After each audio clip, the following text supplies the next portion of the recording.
welcome to Top Gear once again.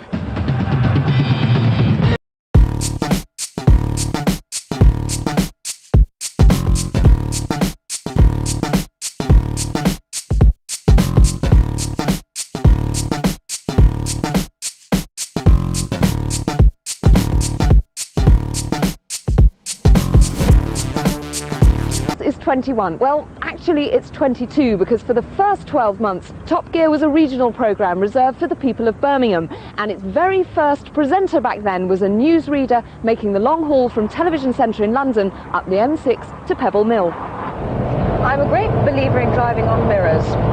I've got 3 mirrors in this car. I've got a mirror over there on the left-hand wing, central mirror, the reversing mirror, and again a mirror here on the right-hand wing, which means that I really do have 365 degrees vision. Appropriately enough for a car programme, Top Gear has seen many changes in direction, and the presenters have always had their views of where it should be going. It was a general programme, I think far more general than it is now, in that it had a lot more to interest people who were interested in motoring, rather than people who, who kind of want, toys for the boys and speed machines. You have to open that door to reach in and open the back. It's logical, really, isn't it?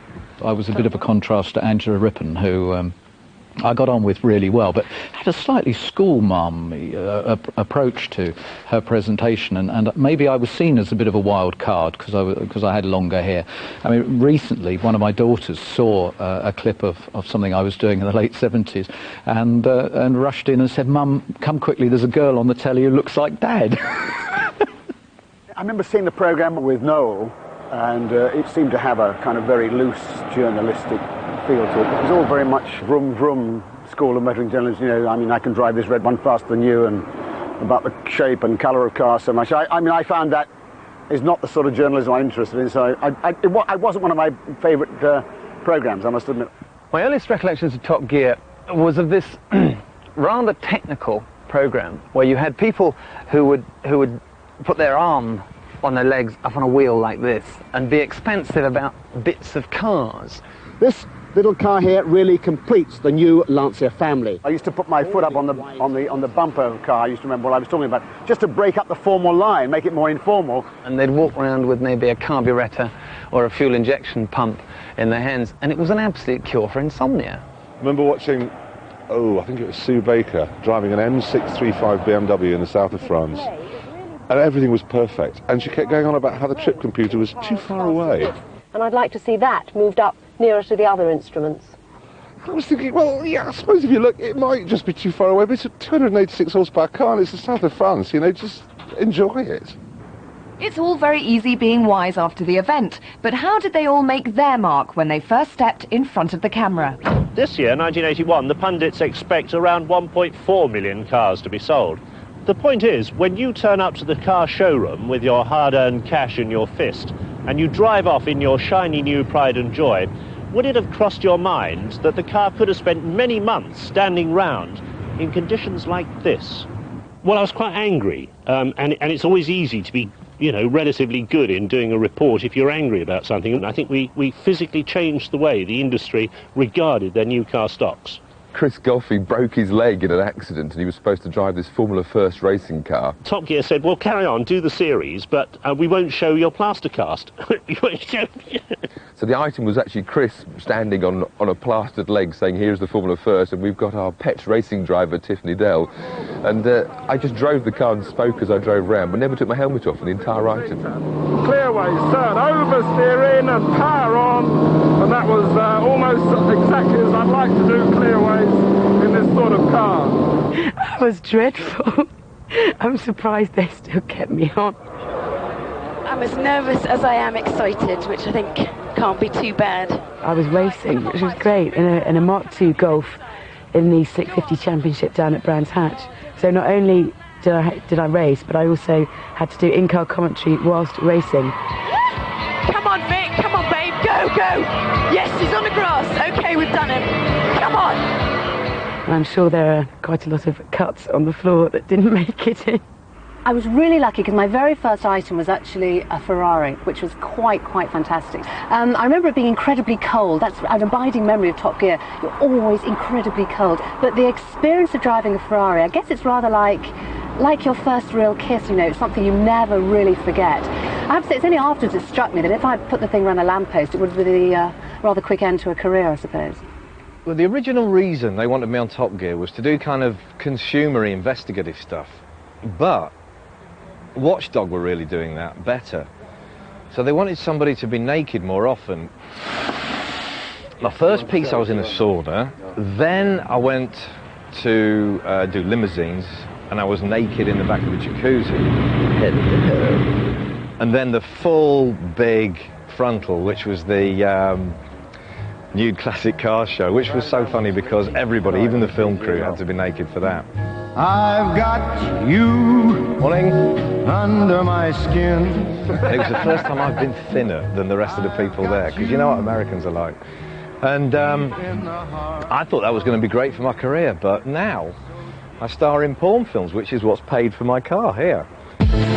Despite its Brummie roots, the series always spoke with a distinctly southern accent. It couldn't last. And in 1993, as in 1923, BMW continued to offer an air-cooled, horizontally opposed, shaft-driven motorcycle. And this is it. I thought, I'm on the BBC, so I better speak proper. And I do a telephone voice all the way through the item. I think a lot of people would be surprised, but I kind of stand next to this mic and go, hello. Today, a motorcycle test of the new BMW. And it's just really weird. I don't know what on earth I was thinking. Such a prat. I should have stood like this, talking in a very monotone, frightened way about this Bentley, with an idiotic tie on and a stupid blazer because I was trying to look smart. It's been converted into what's called a two-door coupe, i.e. it has one long door on either side. And that means there's pretty substantial alterations between here and here. The most difficult thing is your hands. Suddenly they become huge marrows and you have no idea what to do with them. It's this, Christ, look at this, where do I put these? Here, here. You've no idea what to do with your hands. I've got a crooked smile, I wouldn't disagree with that. My head's always, I've got a twitch on all the time, and I never know what to do with my hands. The cat became very famous. That's because my hair started falling out, but don't tell anyone. I walk funny, and it has been pointed out. I don't really know if people have said anything to me. Apart from Nigel Havers said I had a nice arse. You can't use that. And sometimes things got even better than that. Well, it's not actually a car. It is a Jaguar. But it was when I went up in the Jaguar jet plane. But we were racing against Tiff in an Aston Martin. Skid, which probably saved my life on a later occasion. Because if I actually found myself in that situation, actually out on the road in a skid, would I react in that way? I hope that you will hear my voice saying off gas, if nothing else. I got so cocky. I was taking this thing around and actually skidding it and finishing absolutely right on the spot because we just had so much, and I got really quite good at doing it. And that was me making a fool of myself on the skid pan. The best Top Gear experience, there's no question for me, was they had this mad idea to train me as a racing driver. Now, I'm the last person to be a good racing driver, so it was a terrible decision in some ways, but it was absolutely fantastic, because when would I have the opportunity to do that? There we go. Brake, oh no! The feeling of adrenaline, the feeling of being part of something like that, I shall never forget it as long as I live. And I guess that really takes me into, in a sense, the worst experience on Top Gear, because of course, sadly, I failed to qualify, and I cannot tell you the disappointment, the feeling of letting everybody down, Ford, who'd given me the Fiesta to do, the team, Top Gear, it was just a complete unmitigated disaster. Worst Top Gear moment, that's easy. It was an item that we did called Siamese banger racing, where you race a banger car, but you're chained together with another banger racer. I went with Jeremy, he was like the co-driver, he was in the other car, and we said, look lads, we're a bit feeble and a bit television, we're not going to get it right. So can you leave us alone for like 4 laps before you start hitting us and destroying us? And laps must have meant seconds to them, because by the time we got to the first corner, we were just smashed to pieces. I have no steering at all now. So there we go. Andy, over to you, mate. And then we got rammed up against this wall. And I thought, oh God, we just had to sit there for the rest of the race, where they come around the corner and they must have thought, oh, it's those two, we'll just hit them and then we'll carry on. And I got this car right up the back of mine. And this last one hit the car so hard that it put out 3 sort of vertebrae in my back. And it took my head off and my arms off and everything. And that was horrid. There is only one answer to that, and that was when I was entered in the Reliant Robin World Championships at Milden Hall in Suffolk. This 20-lap race in these amazingly tatty 3-wheelers. The producer told people to keep away from me, otherwise there wouldn't be a TV programme. And of course on the very last lap they all went for me. I got banged and bumped, and the car actually turned over twice.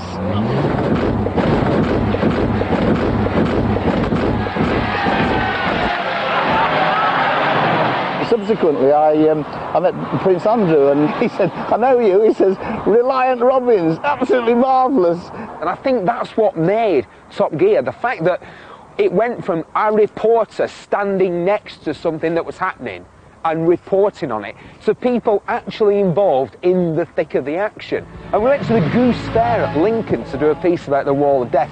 Now, before I went, we'd established that I wouldn't be able to have a go, because the thing about the Wall of Death is that they generate an incredible amount of G as they're going round, and you have to acclimatise to that, and it takes months. And right at the end of the day, the chap said, "We've thought of a way for you to have a go." So I had to sit on this bike with my legs dangling down by the side of the forks and either side of the headlights, and round we went. The funny thing is, the guy has got the impression that I actually enjoyed it, but I think it's one of those things that you do once in your life. Undoubtedly the best car experience was driving the Aston Martin Bulldog. It was a one-off, which they of course said was going to be one of a limited edition, but there only ever was one. Very fast, phenomenally fast. I think it was at Woburn where we tested it, and I crested a rise to meet the camera, but the camera wasn't there because there was a herd of cows in the way, and I just missed all this beef and the camera. And the poor man from Aston Martin just did his underwear in mega fashion, and they then abbreviated it very quickly and said, "Get the long-haired twit out of the car, we'll do a lot of statics and whatever." But it was a great car to drive. This moment, for me, is the realisation of a 30-year-old dream. I am going to get to drive a GT40.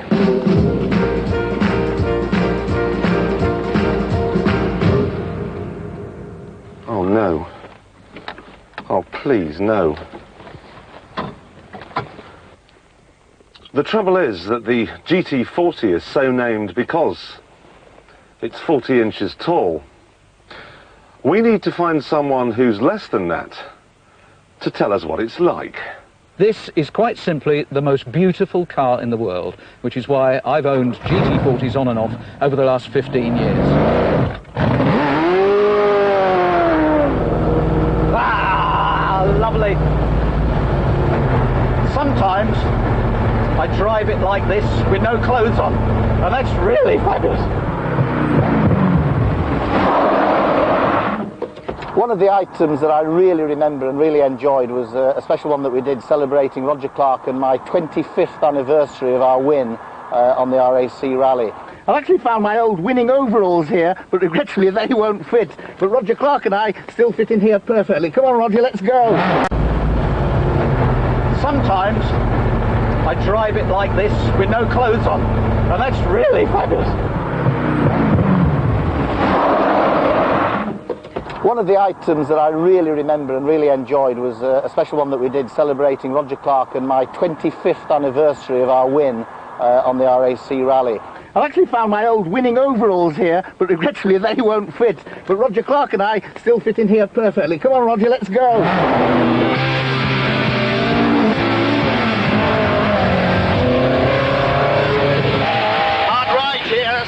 And I thought we were just going to go slowly around the forest, and I think the guy that owned the car thought that as well, but we gave it a real good airing, and it was really enjoyable. Oh, I see you haven't lost any of your sideways style. Well, the Escort just happens to do that when I get hold of it. And Roger Clark, who was our greatest British driver, he's very sadly died just 3 months after that programme went out, so it was a very fitting obituary, if you like. It was a wonderful programme, and I shall keep a tape of that for the rest of my life. I won my first ever rally with Tony Mason alongside me, so I've had some competition out of Top Gear. But I suppose the one thing that really happened was I drove Alain Prost's Grand Prix winning Ferrari Formula One car when Jeremy was in the F50, and I suppose for special occasions you can't beat that. The F1 car wins, of course, but you'd be amazed at how close the F50 gets. Right up to 160 miles an hour. There really isn't that much in it. The sun would come out and you'd be in a Ferrari and it was in yours, and you didn't have to pay for the tyres, and that was just, you know, the best feeling in the world.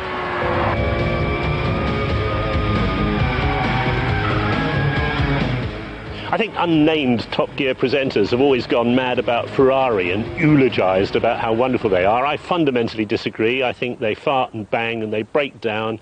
They're ridiculously expensive. They're badly built. You need a mechanic in the boot. They're far too wide. You get done for speeding. You drive 200 yards down the road, and I cannot see the point of them at all. People always remember the McLaren F1 supercar, and still remember the look on my face when I hit the throttle for the first time. And also the lovely shot of the wheels spinning out of the chicane, and you know, I did 2 laps of the Goodwood racetrack, and everybody still remembers the McLaren F1 racing.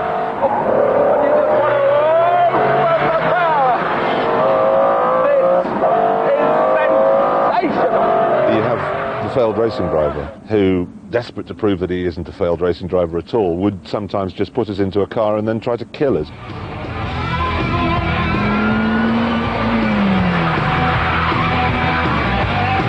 A number of directions there, Tiff, all in one go. Well, I had to get away, didn't I? So, fool them. He made that thing dance. And even if I practiced for 1,000 years, I couldn't drive like Tiff does. And it's funny because you can go and talk to other racing drivers, Damon Hill and people, and they will actually say, no, we can't drive like Tiff does either. I know of no one else that can do it, that can make a car slide for as long as he does, at as high a speed as he does. He is prodigiously talented in these balletic routines with motor cars. He is the only person in the entire civilized world that I know that can do an 18-second power slide and then stop, bang, absolutely exactly in front of the camera with all the badges on the wheels pointing the right way up. Okay, it's breathtaking to watch and hand-wettingly frightening when you're actually inside with it. I need a lavatory now. It wasn't just Tiff's passengers who suffered from involuntary bladder control. For the motor industry, the debut of one of their new cars could be just as nerve-wracking. A classic for me was when I road tested a Fiat Strada. Very exciting car. I just remain staggered that anybody in the late 70s, early 80s can come up with a design like this, because I think it is positively ugly. And it was just the biggest heap of that you've ever seen. Altogether, I'm not 100% knocked out with this, as you've probably been able to tell. Personally, I don't like the paint finish on this individual car. There's some wires hanging out from around the dashboard, so I wasn't very impressed with the way in which it was delivered. And I really went for it. So much so that the following motor show, I walked onto the Fiat stand and was physically removed. I mean, I was just, you're not allowed here. You're the one who knocked the Fiat Strada. And anyway, I'm around longer than the Fiat Strada. In the early days, it was very, softly approach, to car company. We mustn't upset anybody, anti-BBC. I think one of the turning points, I was a Range Rover owner, and I loved the Range Rover dearly. And I'd been to the Turin show and said, it's crazy that they don't have a diesel. We went back next year, and the turbo diesel Range Rover was there. We took it out into the foothills round Turin, and it was pathetic. I've changed into second. I've got my foot flat on the floor, and we're not going anywhere. I've got to come back down into first. And again, foot flat on the floor, you can hear the turbocharger whine as it increases and builds, and suddenly we've got power, there. I come into second gear, the turbocharger falls away, my foot's flat on the floor again, and the Range Rover just isn't going. And Land Rover went berserk. You've never seen anything like it. And the managing director at the time complained to the Director General of the BBC about our unfair report, criticising British industry and holding back exports, and all hell broke loose. And Bessie Socks, the Director General, backed us and said, well, if that's what they think, that's what they're entitled to say. So from that time on, we took a very hard line. I mean, you know how the ads go. It's come home at night to a real fire. Well, I like to go home at night in a real car. Not a Toyota Corolla, I'm afraid. It wasn't so much that they were bad cars to drive. It was the difficulty of thinking of anything to say about them. It's just so anonymous. Just another shape on the roads, and not even a particularly attractive one. And there's nothing to say. It's grey. It's drizzle. It's spam. It's just rubbish. And I've run out. And the Vauxhall Vectra is another case in point. Now, I know it's a replacement for the Cavalier. I know. But I'm telling you, it's just a box on wheels. You just knew that that car had been designed by someone in his coffee break. Oh, bloody hell, I've got that Vectra to design. Oh, well, I've lunch in a minute. Right, and then there we are. There, that's fine. I'll be cheap. If you're enthusiastic about cars and the car manufacturers don't make an effort, that's annoying. We soon knew, Jeremy and I, that the way to the viewers' hearts was to take no prisoners, was to shoot from the hip. And at that stage, there were an awful lot of very lacklustre, very mediocre cars. And this is our point, that the old Metro has all the finesse and the subtlety of a thumb in the eye. The following week, I think we got 300 letters from outraged blue rinsers who had happily lived their lives with their little Metros chugging down to the hairdresser. And don't expect any rushes of adrenaline from behind the wheel.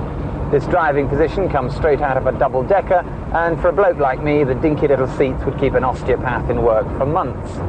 And after that, we just went for everything, hammer and tongs. Every single bump causes my head to thump into the roof. Why does the roof have to be so low? Why do you need a sunroof in a car that's got air conditioning? Answer me that. Preferably before my skull cracks open. Ow! Oh! Ow! Ow! Oh, that's better. In the fiercely competitive and crowded world of 4x4s, is the Frontera any good? No, not really. Well, they're actually pretty hopeless and I wouldn't buy one. Why? Because they're dull to drive, hideously slow, not that well made, and a teeny bit common. So I'm afraid as far as the 968 is concerned, it's thank you, but no thank you. At £30,000 it would be just fine, but at 40,000 it's starting to play games with the big boys. The managing director of Renault France rang up Renault UK and said, I want you to teach those Top Gear people a lesson. I want you to take all our advertising away from the BBC. And of course, anybody laying claim to a level head, not the French, no, there is no advertising on the BBC, so that stuffed him. The crossest I've ever been with myself was, I borrowed this little Peugeot 306 when it first came out. Well, I don't think this is Peugeot's best effort. It's not ugly, it's just a bit boring. And I want to know this, who chose the colour? Stevie Wonder? Engine? Oh, brilliant, it's got one. And as I was driving home, I was thinking, actually, it's quite a nice little car, this. I was so angry, it was too late to do anything. But it's always stuck in my head. I always feel like I want to go to France and publicly apologise for it. Oh, my track record at getting things wrong as far as the market's concerned was unbelievable. Toyota Corolla, world's best-selling car. Did it with the Ford Escort 92, terrible, it's a dog. That was Britain's best-selling car. And then there was stuff like the Renault A610. I said, you've all got to have one. It's just fantastic. It's wonderful. And they sold 6. So I did misjudge it. Well, weakly. I was wrong and hopeless. But the Peugeot was the one that I got technically wrong. And that was sort of the one that hurts most of all. Being out of step with people is not something that worries me unduly. Just being wrong about a car is amateurish. But not all our boo-boos made it onto the screen. We were doing a shoot once in South Wales with these guys that I'd met, and they said, you must come down and see us. We all own Honda Fireblades, the ultimate sports bike of the day. Lovely guys, most of them in the 40s, some of them in the 50s. What a bunch of hooligans. They were terrible. They were like a gang of sort of overexcited lads. And at one point, this car pulls up and this elderly chap gets out. and he's not happy about this pack of bikes that's been riding round all day. So he has a bit of a rant and a rave, and we're all very apologetic. And at the end, he says that he's a personal friend, a very close and personal friend, of the chairman of the BBC. So we said, of course you are. And he got back in his elderly Ford Fiesta and toddled off into the distance. Anyway, about 2 weeks later, the producer said to me, I've had a letter from the chairman. And it turned out he was a close personal friend of the chairman of the BBC. And it was disappointing sometimes when I once said, my Jag would give Douglas Bader cramp. And the producer said, you are joking. And it gets taken out. You're quite cross because you think that was an hour of pacing around my room, but you know, it's his job to produce and know where the line has to be drawn, and it's our job to get us, well, presenters' job, to get as close to that line as you possibly can, sometimes step over it. It's a very relaxing car to drive. Indeed, the last time I was this relaxed, baby oil was involved in the equation. This is for every time I've caught you dawdling at junctions. This is for every time I've found you doing 4 miles an hour on a motorway. This is payback time. And on top of all that, it's the first Ford that I can remember which looks good enough to snap knicker elastic at 50 paces. Every morning for 15,000 miles I'd slipped it into Waftmatic and cruised around in a paragon of good taste, silent running and utter invincibility. Rough times are rolling past! Eat lead, Fritz. Intertwined between what we could call the sex and violence are some very socially aware pieces. We've done things like drugs and driving. We've done things like the cut and shut industry. We've done items on not buying an accident write-off. But if you really want to quantify the success of our consumer pieces, just look at this issue about buying cars abroad. There isn't a single person in this country who doesn't know that new cars are villainously expensive in the UK compared to the rest of mainland Europe. And we started to beat the drum, 2.5 years ago, and then everybody picked it up. Every media has actually run the story. And that is a direct result of us actually doing consumer items. So Top Gear has come of age, and to give us time to recover from this riotous celebration, we'll be back on air on January the 20th. Meanwhile, we'll leave you with Chris Goffey's top tip for Christmas. This is the latest in car phones at £1,350. I mean, dodgy beard. I mean, you think mine's bad. He's really in bad hair territory. My beard was big and brown, I think, yes. It was a bit hairy, but certainly a lot of fun. We're on the Col de Turini, 5,000 feet up in the French Alps. It's midnight and there are 6,000 people here. Oh.